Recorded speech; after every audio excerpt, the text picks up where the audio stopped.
Bonjour, bonsoir ou bon après-midi selon les endroits où vous êtes et où vous suivez cette chaîne YouTube, la chaîne YouTube du célèbre journaliste indépendant mauritanien Mohamed Chigali. Cette chaîne est indépendante.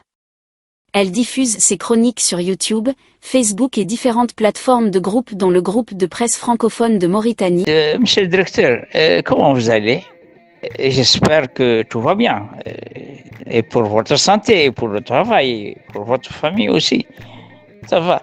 Donc, l'autre jour, vous et moi, on en a parlé un peu, mais rapidement, et je vous avais promis de revenir vous voir pour vous poser quelques questions. Parce que quand même, ce n'était pas habituel chez vous, mais au cours du dernier point de presse, vous avez posé une question au porte-parole du gouvernement, ou le Medou, pour lui demander de vous expliquer cette grande cabale à l'encontre du Premier ministre Ndiaye, qu'est-ce qu'elle signifie? J'aimerais bien savoir qu'est-ce qui pousse votre curiosité à poser une telle question, d'abord, et ensuite, qu'est-ce qui vous pousse à vous inquiéter de cette situation où le Premier ministre est pris à partie par d'internautes sur pratiquement toutes les plateformes? Le pourquoi de votre inquiétude? C'est la question que je vous pose. Bonjour, doyen Chigali. Merci de m'avoir posé cette question et de me donner l'occasion d'exprimer à travers votre chaîne des préoccupations concernant cette grande cabale visant le Premier ministre Mokhtar Ould Ndiaye. J'estime que cette campagne est orchestrée par des forces politiques et médiatiques mal intentionnées qui cherchent à nuire à l'image du gouvernement et même à déstabiliser l'unité nationale. Bien. Effectivement, le Premier ministre est un homme qui est, c'est paradoxal, beaucoup apprécié par des Mauritaniens d'une part et aussi beaucoup critiqué par d'autres Mauritaniens d'une autre part. Mais je pense personnellement que ce qu'il est, le Premier ministre, c'est pas ce qui est intéressant pour les Mauritaniens. Sa personne, c'est pas ce qui nous intéresse. Mais c'est sa personnalité publique. Donc, selon vous, le Premier ministre est sur la bonne voie ou sur la mauvaise voie? En réalité, le Premier ministre suit une trajectoire positive en mettant en œuvre des réformes visant à améliorer les conditions de vie des citoyens, à renforcer également la sécurité et à moderniser les infrastructures, tout en luttant également contre les rouages administratifs. J'ai, à travers beaucoup des écrits, souligné les efforts du gouvernement pour alléger les souffrances des groupes démunis et pour faciliter également l'accès aux services de base, telles que la santé, l'éducation, l'eau et l'électricité. Pardon. C'est d'ailleurs dans ce cadre que le Premier ministre effectue aujourd'hui une visite de supervision au niveau du programme urgent du développement de la ville de Nouakchott. Et si, monsieur le directeur, vous avez un regard, vous êtes directeur de la publication Rapide Info, qui est un journal en ligne très suivi et très coté d'ailleurs.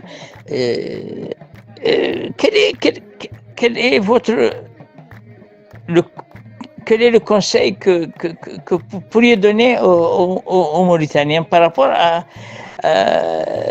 la considération qu'ils ont pour le Premier ministre? À votre avis, ce dénigrement, il est à tort ou à raison? En réponse à la désinformation et aux fake news qui circulent sur les réseaux sociaux, j'ai donc pris des initiatives pour soutenir les actions du gouvernement. Le site Rapide Info a créé un groupe de soutien sur Facebook et une plateforme sur WhatsApp pour contrer les fausses informations et présenter également une image plus fidèle de la réalité sur le terrain.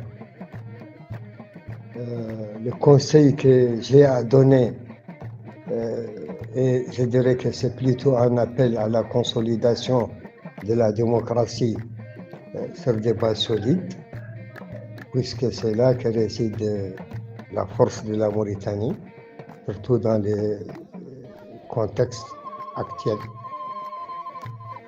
J'encourage donc les populations à soutenir les réformes en cours, notamment en ce qui concerne les dialogues, et à se méfier des informations erronées. Et je les invite à participer activement à la construction d'une Mauritanie unie, indivisible et prospère. Merci beaucoup, Ahmed Bettar. Merci d'avoir accepté de répondre à nos questions. Et je vous souhaite très bonne chance et beaucoup de courage pour le travail titanesque que vous accomplissez en alimentant votre journal en ligne Rapide Info, qui est donc coté sur Google et qui est une flèche montante de la presse mauritanienne. J'espère que j'aurai l'occasion de vous retrouver une fois encore, et cette fois autour d'une tasse de café, comme la dernière fois, c'était, je crois, il y a une année. En tout cas, je vous souhaite bonne chance et beaucoup de succès. Et je vous remercie pour l'interview que vous avez bien voulu m'accorder.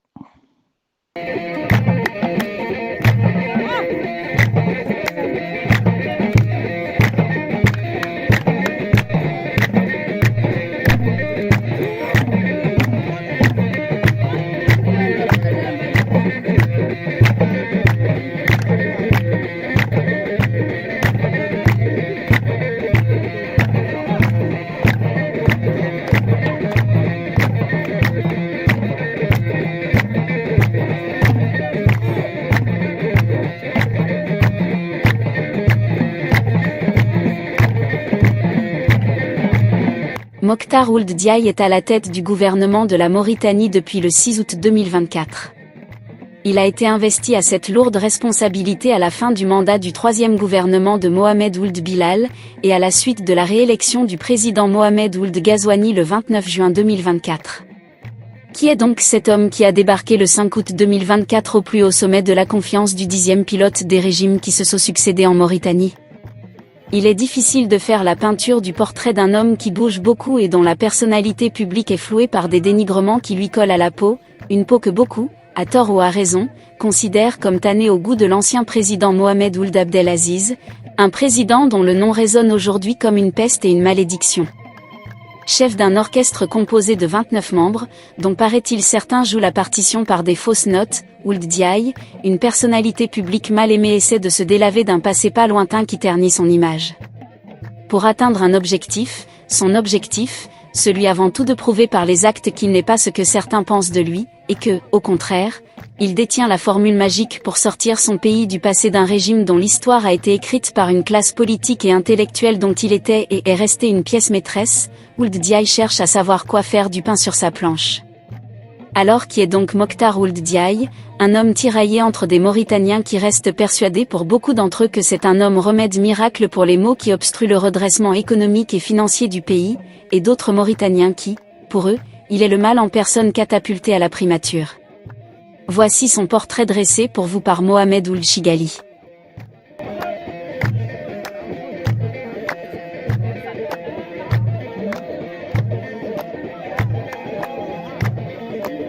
À 52 ans d'âge, El Mokhtar Ould Diaye, personnalité publique et politique, Premier ministre de la Mauritanie, est un homme qui se bat sur 3 fronts.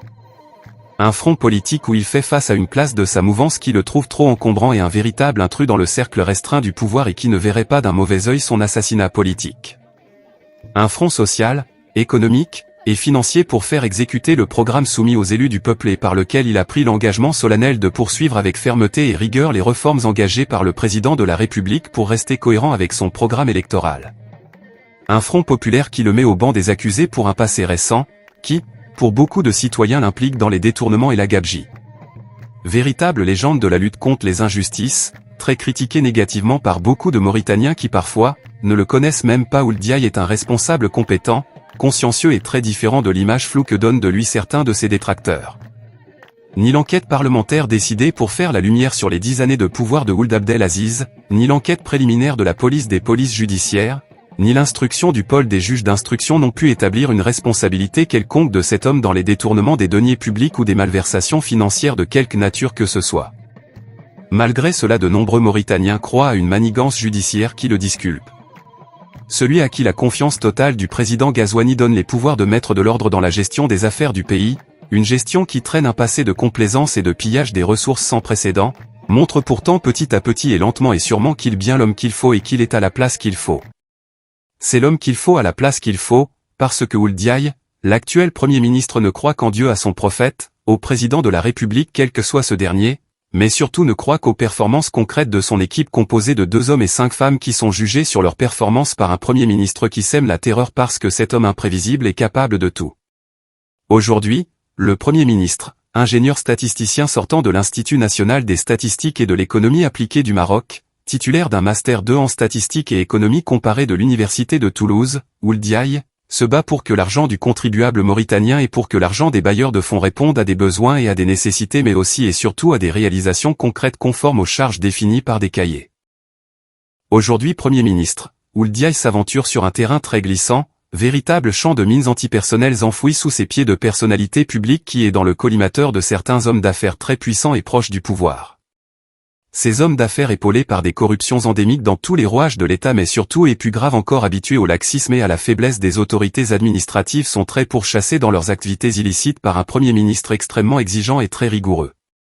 Ould Diaye, l'homme qui a hissé à sa vraie place la Direction générale des impôts en 2015, qui fut ministre des Finances, ministre de l'économie, directeur général de la Société nationale industrielle et minière avant de grimper les échelons pour passer de ministre chargé de la présidence de la République au rang de Premier ministre et pourtant un fonctionnaire modèle. Mais ce Premier ministre du pays survivra-t-il au tueur à gages politique lancé à ses trousses? Toute la question est là. Zéro. Ould Diaye, ce loup, véritable prédateur des insoumis à la rigueur de la bonne gestion des moyens de l'État, a une peau. Mais avant de vendre cette peau, il faut tuer le loup politiquement, ce qui n'est pas facile.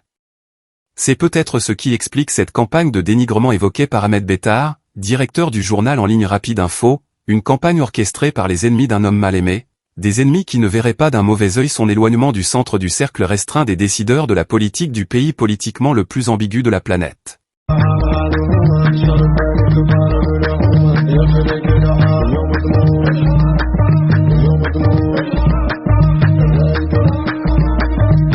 أينما كنتم وأينما كنتم تتابعوننا في الوقت الراهن.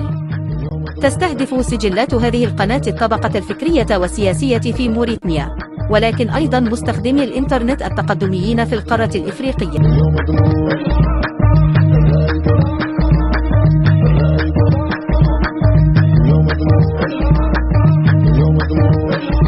من خلال نشراتها الدورية، تقوم القناة بتغطية أهم المواضيع الإخبارية الوطنية والدولية لكم.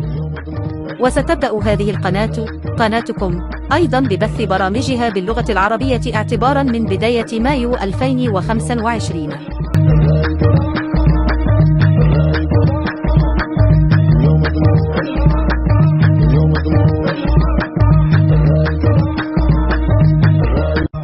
إذا كنت لا تريد أن تفوت أيا من أعمدتنا، الأعمدة التي تبث على منصة صوت المواطن، ومنصة مجموعة موريتانيا للصحافة، ومنصة الوطنيين المتحدين في موريتانيا، اشترك في القناة الآن بالضغط على جرس الإشعارات.